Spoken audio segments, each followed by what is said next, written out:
آپ سب لوگ اس بات کو یاد رکھیں، میرا جو موقف ہے، جو بات میں کہنا چاہتا ہوں وہ یہ کہنا چاہتا ہوں کہ دیکھیں، اختلافات کی ہوتی ہیں دو قسمیں، یعنی قرآن اور سنت سے جو چیز مستفاد ہے، یہ غالباً کل یا پرسوں کے درس کے اندر حدیث پاک کا درس تھا یا درس قرآن تھا، اس کے اندر یہ میں نے گفتگو تفصیلی طور کے اوپر کی۔ اختلاف امتی رحمت، یہ جو کنز المال کی روایت ہے، قاضی ایاز صاحب رحمۃ اللہ تعالی علیہ، آپ نے بھی اس کو نقل کی ہے، اس کے اوپر میں نے تفصیلی گفتگو کی ہے کہ کون سا اختلاف رحمت ہے اور کون سا اختلاف زحمت ہے۔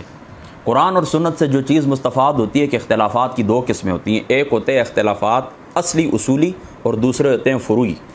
تو جو اصولی اختلاف ہوتا ہے وہ اصولی اختلاف اکثر اور بیشتر، ٹھیک ہے، اصولی اختلاف اکثر اور بیشتر زحمت ہوتا ہے، اور فروعی اختلافات اکثر رحمت ہوتے ہیں۔ اس بات کو آپ ذہن میں رکھیں۔ تو اختلافات کی دو قسمیں ہوئیں، ایک رحمت اور ایک زحمت۔ جب یہ بات آپ اچھی طرح سمجھ گئے، اب اس بات کو آپ سمجھنے کی کوشش کریں۔ میں یہ نہیں کہتا کہ آپ نے کسی شخص کی ایک بات کی تعریف کر دی، اس کا مطلب یہ کہ کل کا کل آپ اس کے ساتھ ہو گئے۔ یہ تو دیکھیں، کلی جزی کا فرق تو چھوٹے سے بچے کو بھی معلوم ہے، کل اور جز کا فرق چھوٹے سے بچے کو معلوم ہے کہ کل کس کو کہتے ہیں، جز کس کو کہتے ہیں، جزوی اتفاق کس کو کہتے ہیں، کلی اتفاق کس کو کہتے ہیں، کسی چیز کے اوپر اتفاق کیا ہوتا ہے اور کسی چیز کی وقتی حمایت کیا ہوتی ہے۔ زمان اور مکان کی تبدیلی سے احکام تبدیل ہو جاتے ہیں، زمان کی تبدیلی سے مکان کی تبدیلی سے احکام تبدیل ہو جاتے ہیں۔ یہ فطرت کے تقاضے ہوتے ہیں، آلات کے فطری تقاضے ہوتے ہیں، ان کے ساتھ چلنا پڑتا ہے۔ یہ ساری باتیں الحمدللہ تعالی جتنی بھی یہ بحثیں کی ہیں فقہاء نے، یہ میری آنکھوں کے سامنے، مجھے معلوم ہے جزوی اتفاق اور جزوی اختلاف کیا ہوتا ہے، اور جزوی اختلاف کیا ہوتا ہے اور جزوی اتفاق کیا ہوتا ہے۔ یہ باتیں مجھے معلوم ہیں، اچھے طریقے سے معلوم ہے الحمدللہ تعالی۔ میرے بھی آخر 10-12 سال واعظ و نصیحت کرتے اور پڑھتے پڑھاتے گزر گئے۔ آپ اس بات کو سمجھنے کی کوشش کریں، میرا جو دکھ ہے وہ یہ دکھ ہے کہ کل یہ اس بات کو تسلیم کرنے کے لیے تیار نہیں تھے۔ وہ کہتے تھے طاہر القادری صاحب بک گئے ہیں، ڈالروں کے اوپر بک گئے ہیں۔ تو میں ان کو کہتا تھا کم از کم آپ اتنی بات کریں کہ فلاں ان کے مسئلے سے ہمیں اختلاف ہے کہ اس باب کے اندر انہوں نے جو تحقیق کی ہے، اس باب کے اندر، یعنی یہ جو مسئلہ تھا ناموس رسالت کا اور گورنر تاثیر کا جو مسئلہ تھا، تو اس مسئلے کے اندر علماء کو اتنی بات کرنی چاہیے تھی کہ فلاں مسئلے سے طاہر القادری صاحب کے مسئلے سے ہمیں اختلاف ہے، باقی ان کی ساری باتیں ہم ان سے اتفاق رکھتے ہیں، یا چلو اس مسئلے سے اختلاف ہے، اس مسئلے سے بھی اختلاف ہے، اس گفتگو سے بھی اختلاف ہے، باقی ساری باتیں ان کی ٹھیک ہیں۔ لیکن کل آپ نے اس طرح کیا کہ ایک جزوی بات کو لے کر آپ نے بالکل مکمل ان کا بائیکاٹ کیا ہے۔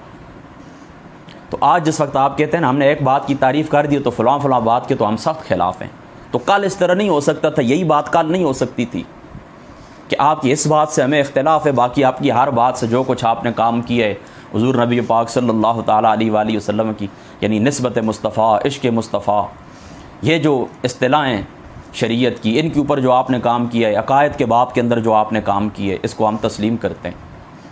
لیکن کل یہ بات نہیں تھی، کل ان لوگوں کے الفاظ یہ تھے کہ طاہر القادری صاحب ڈالروں کے اوپر بک گئے ہیں، ناموس رسالت کا سودا کیا ہے، ناموس رسالت کے ساتھ غداری کی ہے۔ تو آپ مجھے بتائیں کہ ناموس رسالت کے ساتھ غداری کرنا کیا یہ اختلاف اصولی ہے یا اختلاف فروعی ہے؟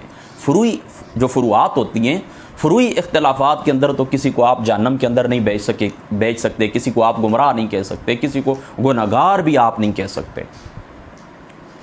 اگر یہ اختلاف فروعی تھا تو پھر آپ نے کل فتوے ان کے اوپر گمراہی کے کیوں دیے، کفر کے فتوے کیوں دیے؟ اب آپ سوچیں گے کہ کفر کا فتویٰ کس نے دیے، میں آپ کو بتاتا ہوں۔ سب سے پہلی بات تو یہ کہ اگر کوئی شخص اتنا ہی کہے کہ فلاں ناموس رسالت کا غدار ہے تو یہ اس کے کفر کی طرف آپ اشارہ کرتے ہیں۔ دوسری بات یہ یاد رکھیں، عرفان شاہ صاحب کی آپ تقریر اٹھا کر دیکھیں، جیلم والی، اس کے اندر السیف الجلی جو طاہر القادری صاحب کی کتاب ہے، اس کتاب کو سامنے رکھتے ہوئے انہوں نے کہا کہ میں طاہر القادری صاحب کو مسلمان نہیں سمجھتا۔ طاہر القادری صاحب فلاں کے نعوذ باللہ من ذالک انگریزوں کی طرف اشارہ کیے، یہود و نصارہ کی طرف اشارہ کیے کہ ان کی اولاد ہیں، تو اس فلاں کے بچے کو میں مسلمان نہیں سمجھتا۔ یہ الفاظ تھے عرفان شاہ صاحب کے۔ میری بات آپ سمجھ گئے نا؟ دوسری بات آپ کو میں یہ بات بتاؤں کہ جو ٹھیک ہے میں مانتا ہوں کہ باقی جس طرح لوگوں نے سخت زبان استعمال کی، حنیف قریشی صاحب کی زبان اس طرح نہیں تھی، انہوں نے اس طرح کی لینگویج استعمال نہیں کی۔ بہرحال یہ الفاظ بھی سخت ہیں، پادری کہنا، اور پھر کلاس کے اندر جو تھا وہ تو میں اب نہیں بتا سکتا کہ چلو وہ غصے میں تھے کہہ دیا، اللہ تعالیٰ معاف کرے۔ پھر یہ کہنا کہ ڈالروں کے اوپر بک گئے، پھر یہ کہنا کہ ناموس رسالت کے ساتھ غداری کی ہے، یہ سارے جتنے بھی یہ لفظ بولتے ہیں کم از کم ان سے لزوم کفر آتا ہے۔ میری بات آپ سمجھ گئے؟ تو یہ باتیں وہی ہیں۔ میں صرف یہ کہنا چاہ رہا ہوں کہ اگر کسی گروپ کے ساتھ آپ کا اصولی اختلاف ہے تو اس اصولی اختلاف کو طے کیے بغیر آپ ان کے ساتھ نہیں چل سکتے۔ میں آپ کو مثال بھی دیتا ہوں، دیکھیں مرزائیوں کے ساتھ آپ لفظ خاتم النبیین اس کی وہ جو تشریح کرتے ہیں جو سراسر 14 صدیوں کے جو مفسرین ہیں ان کے خلاف ہے، ہمارے عقائد کے خلاف ہے اور کفر ہے اور گمراہی ہے، تو مجھے بتائیں لفظ خاتم النبیین کے ساتھ وہ جو کچھ کھلواڑ کرتے ہیں، وہ جو کچھ اس کے اندر تحریف کرتے ہیں اور لوگوں کو گمراہ کرتے ہیں، ان کے ساتھ یہ بنیادی اور اصولی مسئلہ طے کیے بغیر ان کے ساتھ ہمارے جو فروعی اختلاف ہیں، کیا اس طرح آپ کر سکتے ہیں کہ وہ فروعات آپ بیٹھ جائیں اور فروعات لے کر آپ بیٹھ جائیں اور آپ کہیں کہ چلو جی یہ جو آپ کی بات ہے اس کے ساتھ ایک ہمیں اختلاف ہے، باقی یہ بات اس کے ساتھ ہمیں اتفاق ہے، آپ کر سکتے ہیں؟ نہیں، آپ پہلے ان کو کیا کہیں گے؟ پہلے آپ ان کو کہیں گے کہ لفظ خاتم النبیین کے اوپر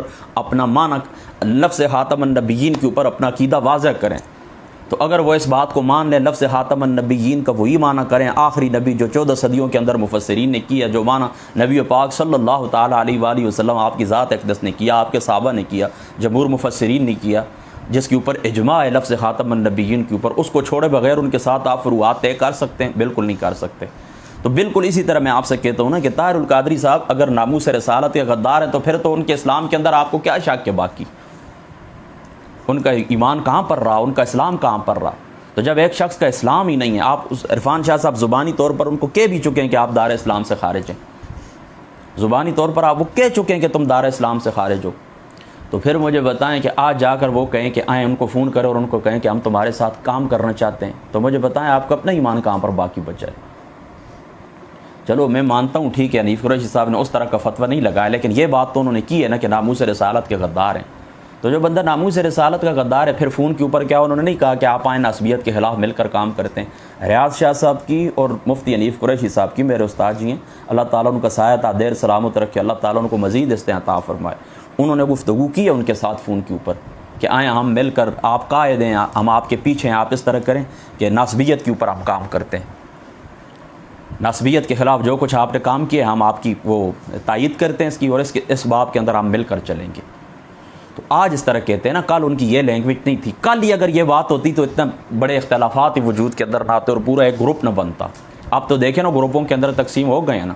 کل جس وقت یہ ناموس رسالت کا مسئلہ اٹھا تھا نا، تو علماء کو چاہیے اگر یہ بات جس طرح آج کہتے ہیں نا کہ اس باب کے اندر صرف ہمیں اختلاف ہے، باقی ساری باتیں ٹھیک ہیں، یا 2 باتوں کے اندر اختلاف ہے، 3 باتوں کے اندر اختلاف ہے، باقی طاہر القادری صاحب اس طرح ہمارے لیڈر ہیں، ہمارے قائد ہیں، انہوں نے خدمت کی ہے، کل یہ بات کہتے تو کتنا اچھا تھا۔ بس یہ میں کہنا چاہتا ہوں اور کچھ بھی نہیں، آپ اس بات کو سمجھنے کی کوشش کریں۔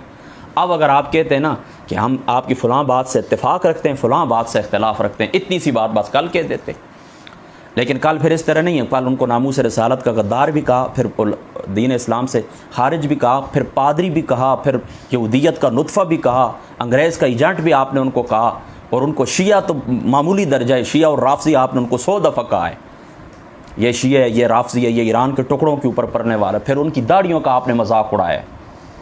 یہ بھی سب کچھ ریکارڈ کے میرے پاس موجود ہے، میں کچی گفتگو کبھی بھی نہیں کرتا ہوں۔ داڑھی کا آپ نے مذاق، ان کی داڑھی کا آپ نے مذاق اڑایا ہے۔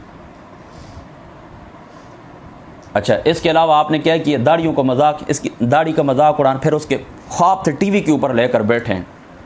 حنیف قریشی صاحب کے الفاظ ہے نا، وہ ایک ان کا بھی نام ہے بڑا مزے کا، مجھے نام عمر ریاض عباسی کے ساتھ ڈاکٹر مالک صاحب کے پروگرام میں نہیں کہا تھا کہ طاہر القادری صاحب نے یہ تو خواب اس سے دیکھیں، پوچھیں رسول اللہ صلی اللہ تعالیٰ علیہ وآلہ وسلم کی داڑھی مبارک کتنی تھی؟ چینل کے اوپر کہا تھا یا نہیں کہا تھا؟ حنیف قریشی صاحب نے چینل کے اوپر کہا تھا نا کہ بتائیں حضور نبی پاک صلی اللہ تعالیٰ علیہ وآلہ وسلم آپ کی داڑھی مبارک کتنی تھی؟ تو ان کے خواب کا بھی مذاق اڑایا گیا۔ عرفان شاہ صاحب کہتے تھے یہ تو ٹکٹیں بیچتا ہے، نعوذ باللہ، یہ لفظ بولے تھے، یعنی نبی پاک صلی اللہ تعالیٰ علیہ وآلہ وسلم۔ وہ جو طاہر القادری صاحب کا مشہور خواب ہے نا، میں نے بھی سنا ہے، خود سنا ہے، پوری تحقیق کی ہے۔ میں ویسے نہیں ہوائی فائرنگ نہیں کرتا ہوں، 100 سے زائد کتب میں نے طاہر القادری صاحب کی پڑھی ہیں، زبان کچھ کہتا ہے، قلم کچھ کہتی ہے۔ قریشی صاحب نے جو کتاب خود مجھے تحفہ دی تھی اس زمانے کے اندر، میں نے وہ پڑھی ہے۔ تو عرفان شاہ صاحب کے یہ الفاظ تھے اور طاہر القادری صاحب جس وقت نکلے ہیں نا تو ضد کے ساتھ انہوں نے خطبہ جا کر ریاض شاہ صاحب نے وہاں پر شروع کیا تھا طاہر القادری صاحب کی مسجد کے اندر. تو آج سارے شیر و شکر کل چھوڑیں یار اس بات کو بھی چھوڑیں. یہ دوسرا عرفان شاہ صاحب کا جو مناظرہ ہے نا یہ اویلیاں والے جو محدث ہزاروی صاحب تھے ان کے جو صاحبزادے کے ساتھ وہ الفاظ سنیں نا آپ نا 1998-99 کا مناظرہ تھا. تو میں نے ایک جرنلی بات کی ہے. تو آپ کیا کہتے ہیں؟ آپ کہتے ہیں کہ جا کر ان کی قبروں کے اوپر کھڑے ہوتے ہیں نا, کہتے ہیں آج کل تک اس کے لیے وہ الفاظ محدث ہزاروی اور اس کی اولاد کے متعلق یہ بولتے رہیں کہ میں آپ کو کیا بتاؤں. تو پھر آج کہتے ہیں آج جا کر ان کی قبروں کے اوپر کھڑے ہو کر ان کے فیضان جاری کرتے ہیں اور کہتے ہیں ہم حضور پاک کی ساری حال دیکھیں نا آج ہم ایک ہو گئے ہیں. تو کل تک جو لوگ یہ باتیں سن کر گمراہ ہوئے اور سائیڈ پہ ہوئے ہیں, اور کئی لوگوں میں قسم اٹھاتا ہوں اپنے بچوں کو مدرسے سے انہوں نے باہر نکالا اور عدم اعتماد کا اظہار کیا ان لوگوں کے اوپر, ان کا کیا ہوگا؟ اگر یہی لب و لہجہ دیکھیں نا پھر جلالی صاحب کا مسئلہ ہے, ابھی بھی زبان سب کی میں نے سنی ہے, جو کچھ گفتگو ہوئی تھی وہ اکٹھے ہوئے تھے سارے ایک مقام کے اوپر, وہ مسئلہ خطا کے اوپر سب کی میں نے گفتگو سنی ہے. تو یہ لب و لہجہ کل پھر دیکھیں یہ رجوع کر لیں گے, کل پھر پیچھے آ جائیں گے, کہیں گے کہ یہ معاملات اس طرح نہیں ہے. لیکن دیکھیں نا لوگوں کے دلوں کے اندر جو دراڑ پیدا ہونی تھی وہ ہو گئی ہے. دوسری طرف بھی آپ چلے جائیں, چلو اب بات کو میں آگے تھوڑا 2 منٹ اور بھی آپ سعید اسد صاحب کو دیکھیں, پوری زندگی 150 کے قریب انہوں نے مناظرے کیے ہیں, دیوبندیوں کو کافر ثابت کرتے رہے, پوری زندگی ان کے یہ مناظرے تھے. یہی جو مشہور ان کے ذات ہمارا اختلافات ہیں نا عبارات کا کرتے رہے, یعنی ایمانداری سے بتائیں, دیوبندی بھی بتائیں اور وہ اہل سنت بریلوی بھی بتائیں, 150 مناظرہ ہوا ہے ان کا. آج دیکھیں خود ان کے پیچھے جاتے ہیں, کہتے ہیں ہمارے ساتھ اتفاق کرو. الیاس گمن کے پاس گئے ہیں, دوسرے اعظم طارق کے بیٹے کے ساتھ وہ بیٹھے ہیں جو معاویہ اعظم ہیں ان کے ساتھ بیٹھے ہیں اور کہتے ہیں ہم ایک ہیں صدیق کی نوکری کے لیے, حضرت ابو بکر صدیق رضی اللہ تعالیٰ عنہ آپ کی نوکری کے لیے ہم ایک ہیں. کہا ہے کہ نہیں کہا ایمانداری سے بتائیں. تو بتائیں نا کل تمہارا ٹھیک تھا یا تمہارا آج ٹھیک ہے؟ کم از کم یار اتنا کرو کہ اپنے موقف کے اوپر ثابت قدم تو رہو نا. اب میری بات آپ سمجھ گئے میرا اصل دکھ کیا ہے؟ میرا بس یہ دکھ ہے کہ کل تک جو کچھ آپ کہتے رہے آج آپ کی وہ ڈھیلے ہو چکے ہیں, ٹھنڈے ہو چکے ہیں. اور طاہر القادری صاحب نے کہا تھا کہ دیکھ لیں یہ کل بالکل ٹھیک ہو جائیں گے, آج یہ جذبات کے اندر ہیں اور آج یہ اس طرح کہتے ہیں.